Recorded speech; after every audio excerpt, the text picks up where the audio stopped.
Going to the US, experimenting different approaches, coming back, realizing that a lot of things needed to be done.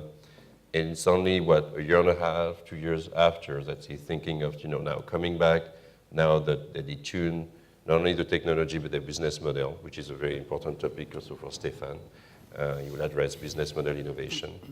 So I think it was very relevant for him to give you 5 minutes, just a little story, what happened during that month and a half, what happened in the meantime, and what is their plan for the next 6 to 12 months. It was important to just explain a little what is EAEC, what we do, where that all started, but not going too far.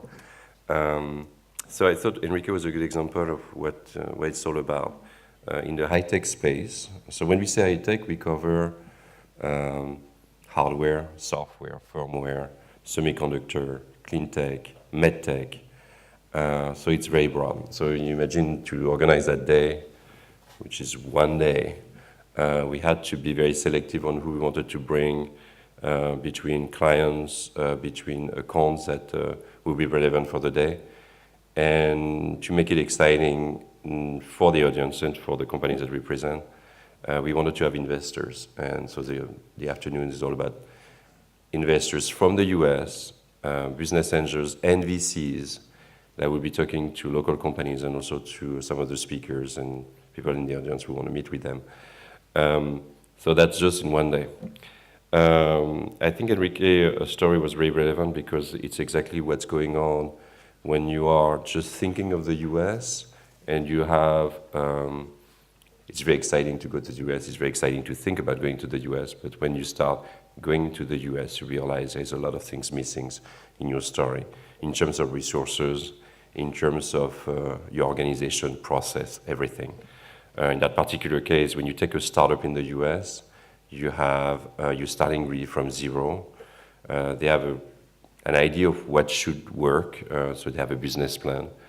But when you cross the Atlantic Ocean, suddenly you have to change everything.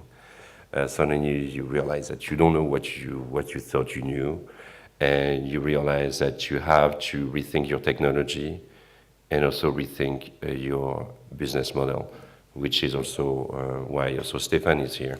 And we'll talk a little further about Stefan's presentation. If we go to, now let's talk about EAEC. It's headquartered in San Diego with an office in San Francisco. And these are the different industries we covered that I just explained. So when we say tech, it's also med tech and clean tech. Our services, if you're wondering, the one we have in California covering the tech space, so it really fits the tech industry. Revenue acceleration, that's really the core business, is we help companies do deals. We're all about deals. We are not here to give you a big lecture about what you should do. It's just part of the package. Obviously, we're going to educate you what needs to happen. But we take your product, we go with you, we sign deals, we have a large network of the biggest vendors, so we know where to go. And after that, are you ready? Can you deliver?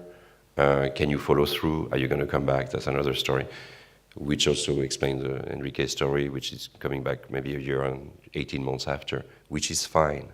You are still in an exploration mode.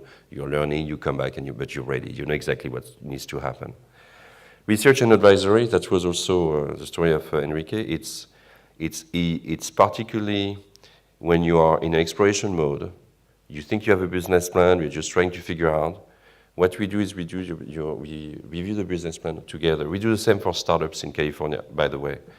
So we review the business plan with advisors in the space that's going to tell you, okay, this is what's missing here.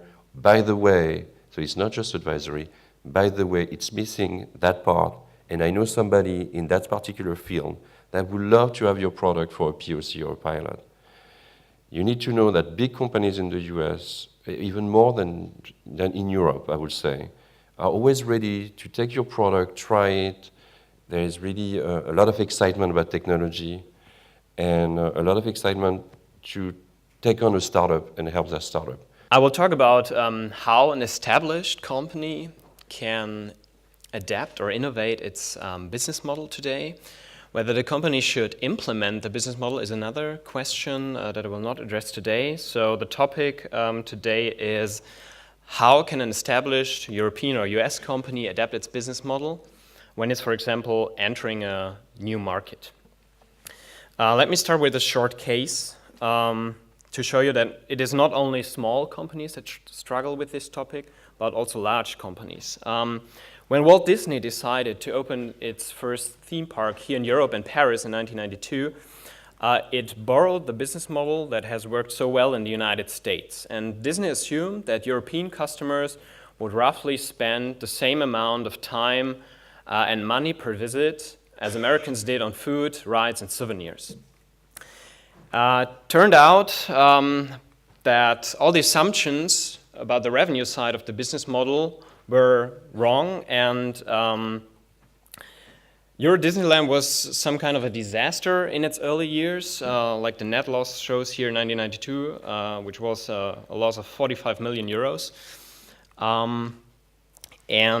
Disney, for example, assumed that the European customers would stay as long in the restaurant as Americans did and gather all around it. So after a more academic presentation, let's have some real life story. I'm a storyteller. I'm a technology writer for Forbes in Silicon Valley. And if you're in technology, Silicon Valley is a magical place.